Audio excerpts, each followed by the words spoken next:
अरबपति ससुराल में गरीब बहू का ड्रीमी शादी फंक्शन। चिलचिलाती गर्मी में पसीने से बेहाल राधिका हाथ में मेहंदी के कोन लेकर तपती सड़क पर तेज कदमों से चलती जा रही है। अचानक उसे एक शादी वाला घर दिखता है जहां हल्दी का फंक्शन चल रहा है और दुल्हन लोटस टब में बैठी हल्दी लगवा रही है।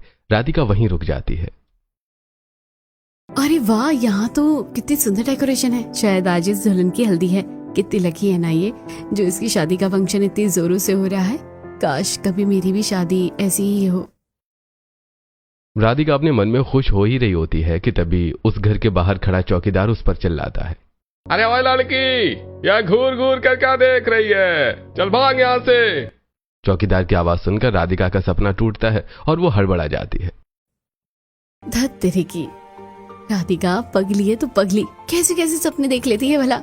हमारी किस्मत में ये सब कहाँ। चल अब जल्दी, वरना देर हो जाएगी। राधिका जल्दबाजी में अपने ठिकाने पर पहुंचती है जहां आज उसे दुल्हन और उसके परिवार के मेहंदी लगानी थी। और वहां पहुंचते ही, क्या तरीका है ये काम करने का? कब से मेरी बेटी मेहंदी लगवाने का इंतजार कर रही है और महारानी जाने कहाँ खोई हुई है। पैसे लेने के नाम पर तो तुम लोग सबसे पहले आते हो और काम तुमसे होता नहीं है। अब चल जल्दी से शुरू हो जा। दुल्हन की मां की झिड़कियां सुनकर राधिका का चेहरा उतर जाता है। वो चुपचाप एक स्टूल पर बैठती है और दुल्हन का हाथ थाम लेती है। मम्मी, ये छोटी जगह से आई लड़कियां बस बातें बनाना जानती हैं। देखो तो इसकी हालत पसीने से तरबतर है। मेरी मेहंदी खराब मत कर देना। नहीं दीदी, पसीना मेरे चेहरे पर है, मेरे हुनर पर नहीं। आप बस 5 मिनट रुकिए, फिर अपनी मेहंदी देखिएगा। राधिका के हाथ बिजली की रफ्तार से चलने लगते हैं। जैसे जैसे कीप से बारीक डिजाइन निकलता है, वहां खड़ी औरतें हैरान रह जाती हैं। अरे वाह, क्या सफाई है। शहर के बड़े बड़े पार्लर वाली भी ऐसा डिजाइन नहीं बनाती। सच में मिट्टी के सकोरे में भी कभी कभी अमृत मिल जाता है। शुक्रिया आंटी जी। राधिका घंटों तक लगातार बैठकर दुल्हन, मौसी और बहन सबकी मेहंदी लगाती है और काम खत्म करके राधिका को थोड़े से पैसे मिलते हैं। वो सड़क पर चलते हुए एक इलेक्ट्रॉनिक दुकान के बाहर कूलरों को देखती है और फिर झटक कर अपने टूटे हुए घर की ओर बढ़ जाती है। घर पहुंचते ही वो देखती है कि उसकी मां सावित्री जी रसोई में धुएं के बीच खांसते हुए रोटियां बना रही हैं। आ गई लाली, आज तो बहुत देर कर दी तूने। हाथ पैर धो ले, मैंने रोटियां बना दी हैं।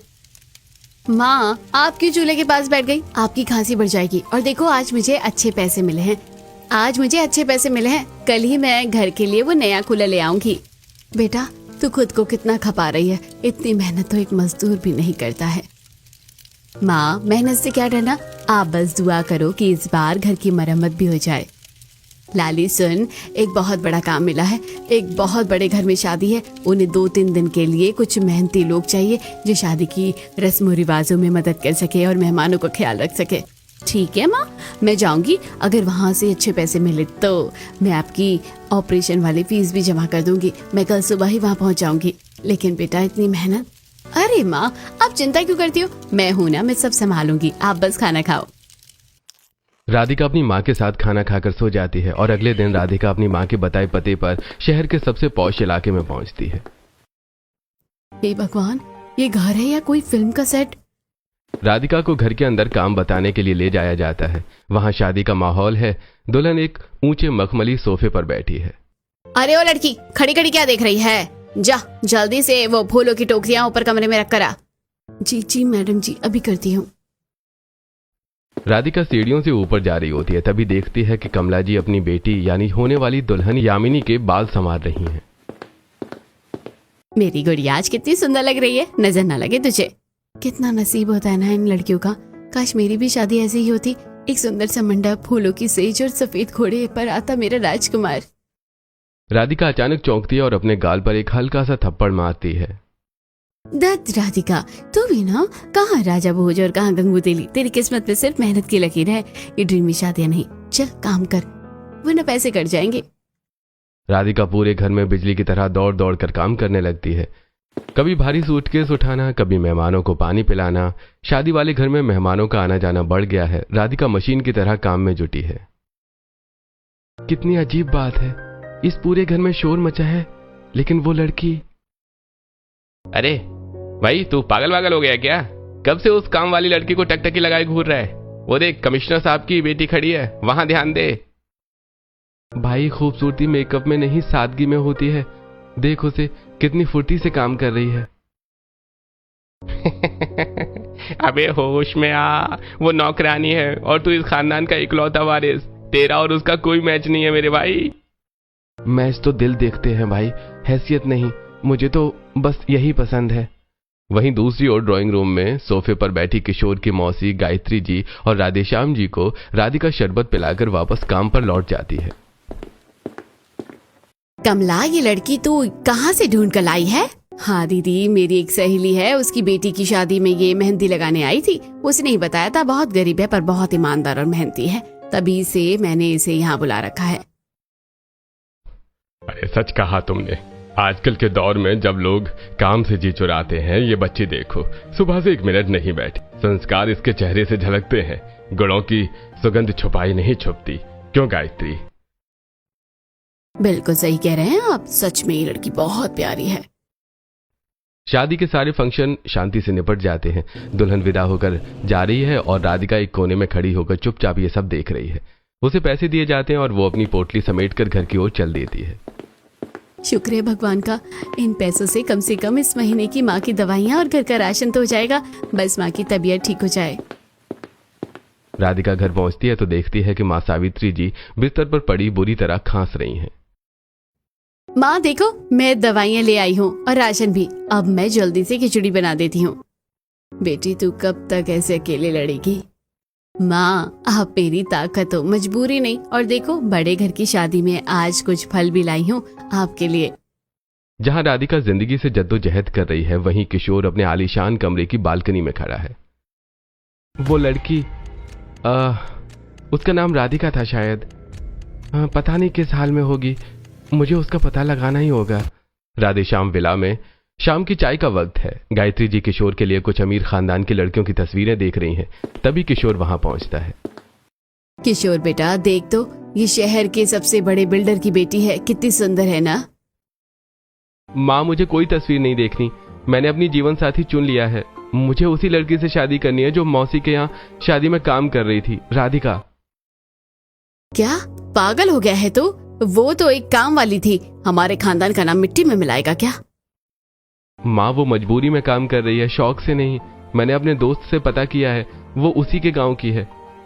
वो अच्छी बिरादरी की और पढ़ी लिखी लड़की है, बस घर में कोई कमाने वाला नहीं है, इसलिए वो ये सब कर रही है। क्या गरीबी होना ये गुनाह है?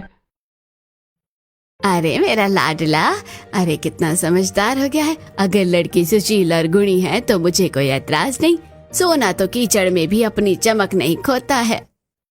किशोर की बात सुनकर घर में मौजूद बुआ मोहिनी का चेहरा गुस्से से लाल हो जाता है। वो एक तलाकशुदा महिला है और हमेशा घर में अधिकार जमाने की कोशिश करती हैं। माँ जी, आप भी इसकी बातों में आ गई। कल को समाज पूछेगा कि बहू कहाँ से लाए हैं, तो क्या कहेंगे कि झोपड़ी से उठाकर लाए हैं? मुझे कुछ नहीं पता, मैं शादी करूंगा तो उसी से। अगर किशोर कह रहा है तो एक बार चलकर देख लेते हैं। किशोर के जिद के आगे सबको झुकना पड़ता है। गायत्री जी, मोहिनी बुआ और घर के मर्द राधिका का घर देखने निकलते हैं।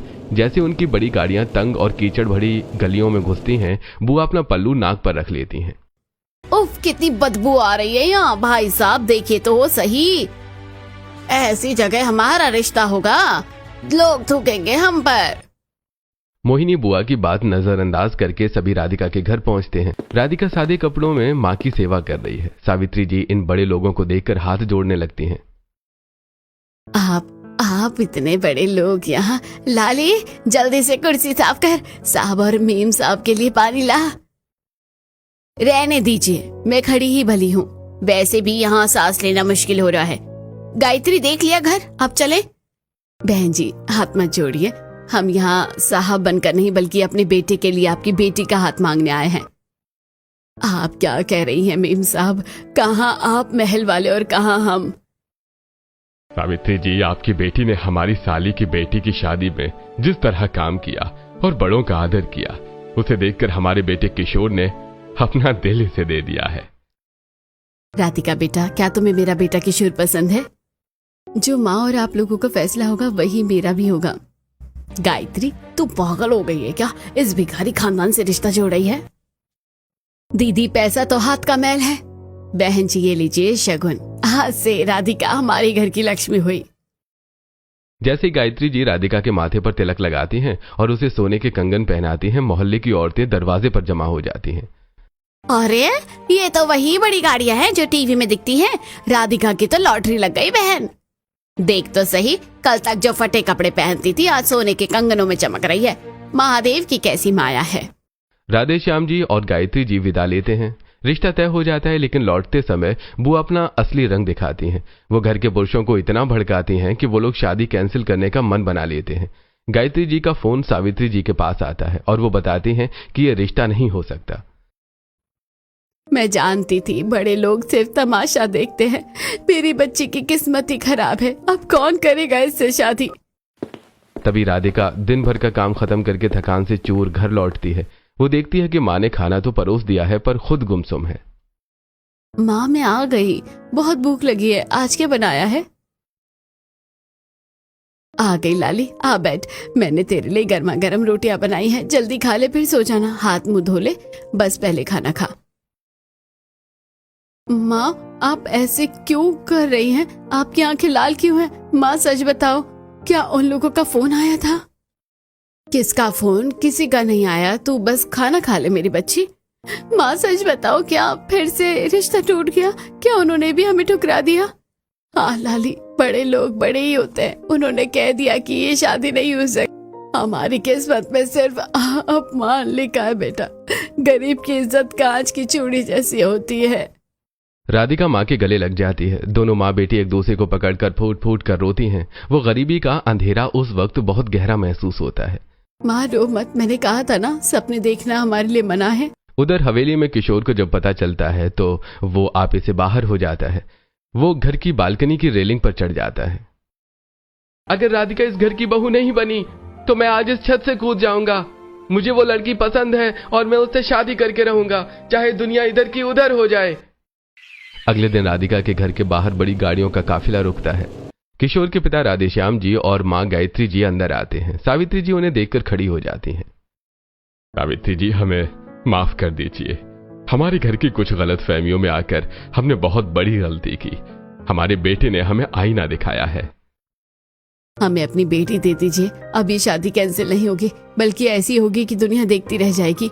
हम किशोर और राधिका की शादी के लिए आपसे दोबारा हाथ मांगने आए हैं। आप लोग बड़े लोग हैं, बस मेरी बच्ची को दुख मत देना। किशोर की धमकी के बाद घर वाले राधिका के घर माफी मांगने पहुंचते हैं और शादी फिर से तय होती है। लेकिन जब वो चले जाते हैं तो सावित्री जी खुशी से झूमने की बजाय गुमसुम बैठ जाती है। राधिका पास आती है। अब तो सब ठीक हो गया है। वो लोग माफी मांग कर गए हैं, फिर आप ऐसे क्यों बैठी हो? लाली, मेरा मन डरा हुआ है। दूध का जला छाछ भी फूक फूक कर पीता है। तुझे याद है, पहले भी ऐसे ही आए थे, शगुन दे गए और फिर अगले दिन फोन कर दिया कि लड़की हमें पसंद नहीं। अमीर लोग रिश्ता पक्का ही क्यों करते हैं जब उन्हें उसे निभाना नहीं होता। माँ किशोर जी वैसे नहीं है। उन्होंने अपनी जान की बाजी लगा दी इस रिश्ते के लिए। इस बार सब ठीक होगा। माफी और सुलह के बाद राधेश्याम जी ऐलान करते हैं कि शादी डेस्टिनेशन वेडिंग होगी। किशोर, राधिका और गायत्री जी शॉपिंग के लिए दिल्ली पहुंचते हैं। सबसे पहले वो चांदनी चौक के मशहूर ओपी जवाहर और सुधीर भाई जैसे बड़े स्टोर पर पहुंचते हैं, जहां चारों तरफ भारी लहंगे और चमकते कपड़े हैं। राधिका बेटा, ये देखो, ये प्योर सिल्क पर हाथ की कढ़ाई और असली जरदोजी का काम है। इसमें बारीक मोतियों और असली कुंदन का टाका लगा है। माँ जी, इतना भारी और सुंदर लहंगा। अभी तो शुरुआत है राधिका। चलो अब करोल बाग और साउथ एक्स, वहां तुम्हारी सैंडल और बाकी आउटफिट्स लेने हैं। दिल्ली के अलग अलग कोनों से राधिका के लिए हर फंक्शन का बेहतरीन आउटफिट तैयार करवाया जाता है। भैया, मेरी बहू के लिए सबसे खास चीज दिखाना। राधिका, ये देखो, ये हल्दी के लिए ब्राइट येलो शरारा सूट है। इस पर असली गोटे का काम है। इसके साथ जब तुम ताजे फूलों की ज्वेलरी पहनोगी तो परी लगोगी। माँ जी, ये तो बहुत चमक रहा है। क्या मैं इसमें अच्छी लगूंगी? भाभी, आप तो पीली तितली लगोगी। और ये देखो, आपकी शादी का सुर्खलाल जोड़ा। इस पर तो जो भारी डोरी वर्क है ना, वो आजकल सबसे ज्यादा ट्रेंड में है। और इसके दुपट्टे के बॉर्डर पर देखो, सदा सौभाग्यवती भवा लिखा है। कभी फटी चुनरी सर पर रखकर धूप में चलती थी। आज इस दुपट्टे की भारी कढ़ाई मेरे नसीब की कहानी लिख रही है। कार अब लाजपत नगर की तंग रंगीन गलियों में रुकती है जहां से मेहंदी का लहंगा लिया जाता है। गायत्री यहाँ क्यों ले आई है? खैर ये अमरल्ड ग्रीन लहंगा बुरा नहीं है। राधिका इसकी पीठ का डीप कट डिजाइन देख लेना। शहर के लोग देखेंगे तो कहेंगे कि बहु मॉडर्न है। इस पर राजस्थानी थ्रेड वर्क बहुत जच रहा है। बुआ अभी तो असली धमाका बाकी है। भाभी अब चलिए साउथ एक्सटेंशन, वहाँ से आपकी सगाई के लिए पेस्टल पिंक गाउन उठाना है। उस पर जो सिल्वर जरकन और डायमंड वर्क है वो रात की लाइट में आपको सितारों की तरह चमका देगा। पल्लवी क्या इतने सारे कपड़े वाकई मेरे लिए है? एक ही दिन में इतने रंग। शाम ढलते ही सब कनॉट प्लेस के एक आलीशान शोरूम में पहुंचते हैं। माँ, राधिका पर ये royal purple velvet sari reception के लिए बेस्ट रहेगी। इस पर जो ये जो गोल्ड वर्क है ना, जो इसे बिल्कुल महारानी वाला लुक दे रहा है। आपने मेरी पसंद का कितना ख्याल रखा है, शुक्रिया। चांद को चमकने के लिए तारों की जरूरत नहीं होती, पर दुनिया को दिखाना तो पड़ता है कि चांद मेरा है। राधिका शर्मा जाती है। कपड़ों की शॉपिंग के बाद सभी किशोर के घर आते हैं। हवेली में दुबई के मशहूर ज्वेलर्स को बुलाया जाता है। वो अपने साथ बड़े बड़े सूटकेस लेकर आते हैं जिनमें बेशकीमती हीरे और 24 कैरेट सोने के सेट हैं। मैम, ये सेट खास राधिका जी के लिए दुबई में डिजाइन हुआ है। इसमें रोज गोल्ड के साथ रियल अनकट डायमंड्स लगे हैं। भाभी अब तो आप सच में रानी लगने वाली है। देखो तो भाई ने आपके लिए पूरा पार्लर घर में ही बुक करा लिया है। शादी से पहले राधिका का मेकओवर शुरू होता है। एक बड़े लग्जरी होटल का कमरा बुक किया जाता है जहां इंटरनेशनल मेकअप आर्टिस्ट आए हैं। चलिए राधिका जी, पहले हम प्री ब्राइडल फेशियल करेंगे, फिर आपके नेल एक्सटेंशन और हेयर एक्सटेंशन की बारी आएगी। क्या ये वाकई में मैं हूँ? माँ कहती थी भगवान जब देता है तो छप्पड़ फाड़ कर देता है। आज देख भी लिया, वक्त बदलते देर नहीं लगती। सारी तैयारियां पूरी हो चुकी हैं। भारी भारी ट्रंक, ड्रेसेस और ज्वेलरी के साथ पूरा परिवार प्राइवेट चार्टर प्लेन से उदयपुर के लिए रवाना होता है। राधिका खिड़की से बाहर देखते हुए अपनी माँ का हाथ थाम लेती है। लाली, तेरी ड्रीमी शादी अब शुरू होने वाली है। पिछोला झील के किनारे बना एक विशाल सफेद महल, चारों तरफ पानी और जगमगाती रोशनी। राधिका का परिवार और अरबपति ससुराल वाले यहाँ पहुंच चुके हैं। जाति फंक्शन शुरू होते हैं। हल्दी का फंक्शन झील के पास एक खुले लॉन में है। मेहमानों ने पीले कपड़े पहने हैं। तभी आसमान से एक विशाल फूलों से सजा हॉट एयर बलून नीचे आता है। वो देखो, हमारी दुल्हन आ रही है। अरे बाबा, मैं तो आसमान में हूँ। कितना सुंदर दिख रहा है सब यहाँ से। मेरी लाली को किसी की नजर न लगे। आज तो सच में इस महल की रानी लग रही है। अरे समधन जी, सिर्फ गालों पर नहीं, इसे तो पूरा पीला कर देना है। तभी पल्लवी और किशोर के दोस्त एक दूसरे पर हल्दी और पानी फेंकने लगते हैं। पास ही में एक पूल है जहां सब मस्ती में नाच रहे हैं। डीजे पर लंदन ठुमकदा बज रहा है और पूरा माहौल हंसी ठिठोली से भर गया है। हल्दी के बाद सब पूल की ओर बढ़ते हैं जहां नीले पानी और पीले फूलों का कॉम्बिनेशन बहुत खूबसूरत लग रहा है। राधिका संभल के, वरना बुआ जी तुम्हें पानी में धक्का दे देंगी। अरे मैं क्यों, मैं तो खुद इस ठंडे पानी का आनंद ले रही हूँ। राधिका यहाँ बैठो बेटा, देखो ये लाइव काउंटर्स पर तुम्हारे लिए खास चटनी बनी है। शाम ढलते ही महल रोशनी से नहा उठता है। पिछोला झील के पानी में आतिशबाजी हो रही है। राधिका मेहंदी लगवाने बैठी है और उसकी सहेलियां उसे घेर कर बैठी हैं। राधिका, ये सब सच है ना? हमें तो यकीन ही नहीं हो रहा कि तू इतने बड़े महल में ब्याही जा रही है। महादेव का सीधा हाथ है तुझ पे। और नहीं तो क्या, हमें तो लगा था कि तू गली गली मेहंदी लगाएगी, पर देख आज तो तू खुद अपनी ड्रीम मैरिज में बैठी है। क्या भाग खुले है तेरे। सच कहूँ तो यार, मैं भी दूसरों की शादियां देखकर सपने बुनती थी। आज जब ये हकीकत बनी है तो लगता है कि सच्चे दिल से मांगी गई दुआ कभी खाली नहीं जाती। स्टेज पर रोशनी चमकती है। किशोर और राधिका का कपल डांस शुरू होता है। डर तो नहीं लग रहा ना? नहीं, अब नहीं। जब राजकुमार आता तो राजकुमारी को डर कैसा। उदयपुर के महल का पिछला हिस्सा पिछोला झील के किनारे सजाया गया है। चारों तरफ मोगरे के फूलों की लड़ियां लटक रही हैं और पीतल के बड़े बड़े दिए जल रहे हैं। राधिका हरे रंग की भारी लहंगे में एक शाही झूले पर बैठी है।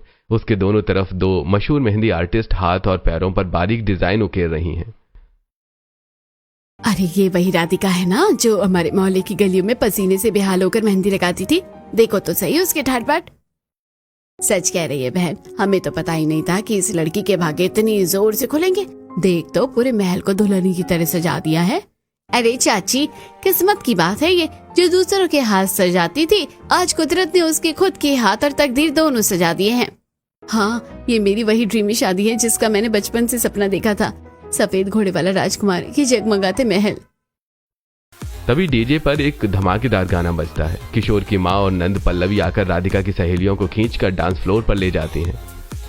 चलिए चलिए, भाभी की सहेलियां आ गई हैं, तो अब महफिल और जमनी चाहिए, आज कोई चुपचाप नहीं बैठेगा।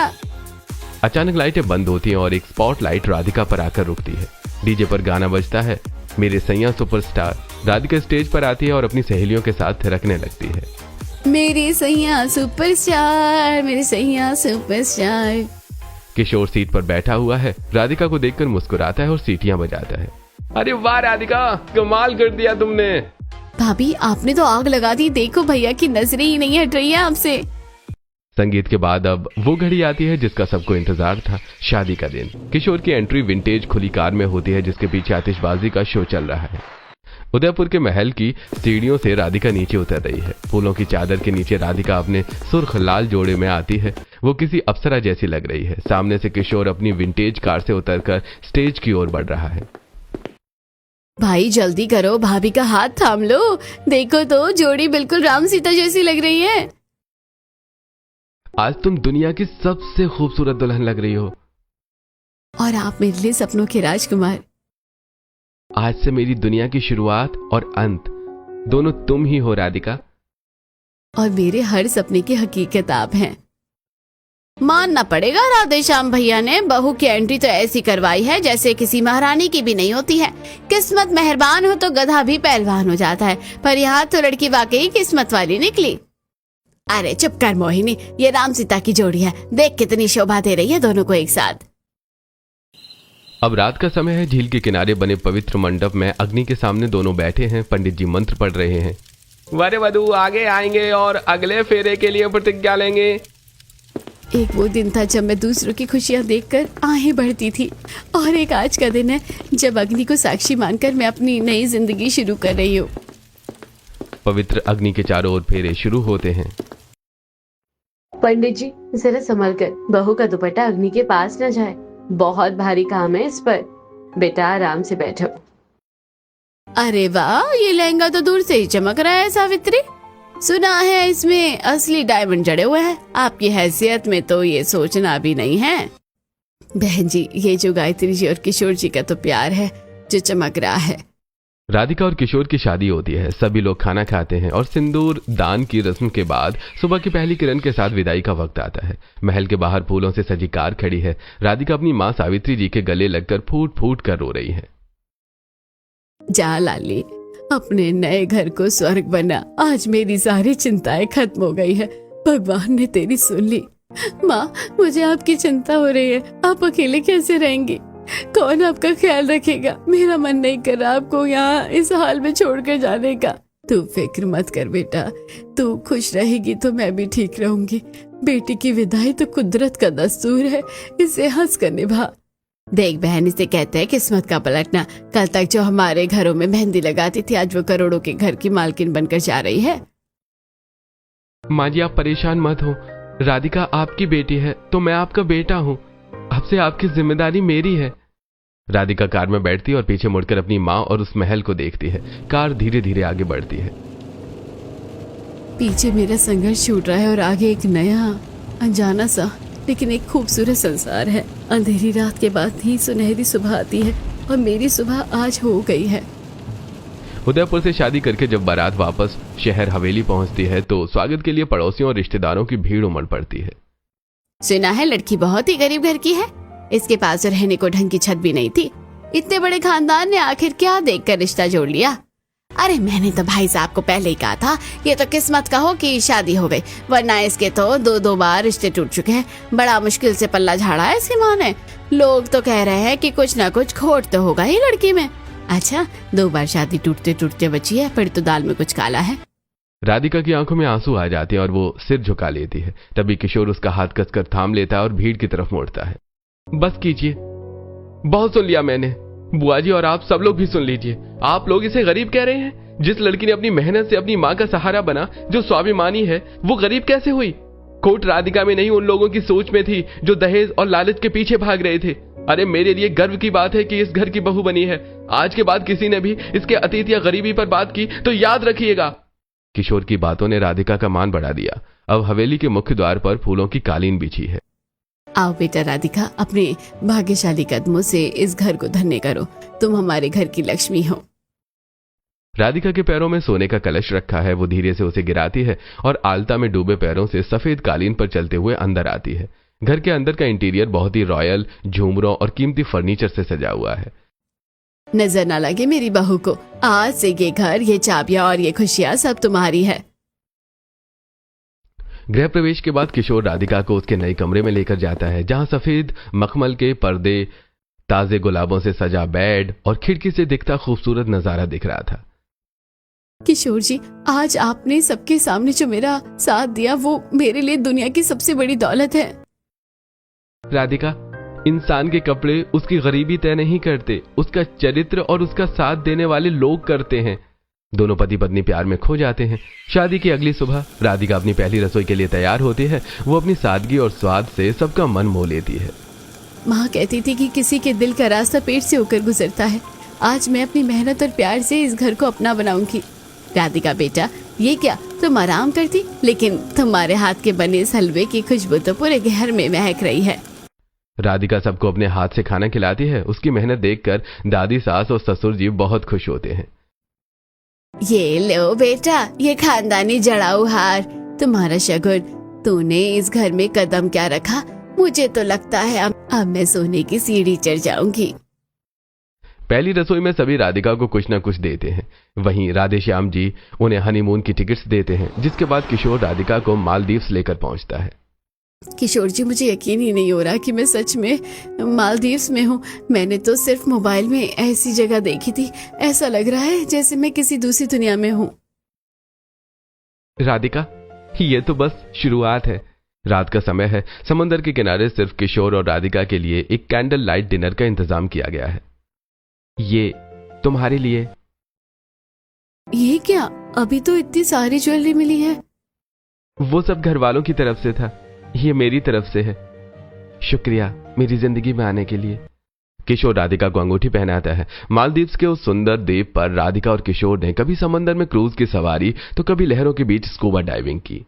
अब मैं वापस अपने घर जा रही हूँ, एक बहू के रूप में। राधिका वापस अपने घर आती है और 6 महीने बीतते हैं और पूरे घर को संभाल सुबह राधिका ताजे फूलों से मंदिर सजा रही है। फिर ससुर जी के लिए बिना चीनी की चाय और अखबार लेकर जाती है। राधिका बेटा, जब तक तुम्हारे हाथ की चाय ना मिले दिन की शुरुआत अधूरी लगती है। तुम घर क्या आई, खुशियां खुद ब खुद खिंची चली आई। पापा जी, ये तो मेरा सौभाग्य है कि मुझे आप जैसा पिता मिला। और हाँ, आज आपकी मीटिंग है तो मैंने आपका कोट और दवाइयाँ कार में रखवा दी है। दोपहर के समय राधिका सासू माँ गायत्री जी के साथ बैठकर घर के हिसाब किताब और दान पुण्य की बातें करती है।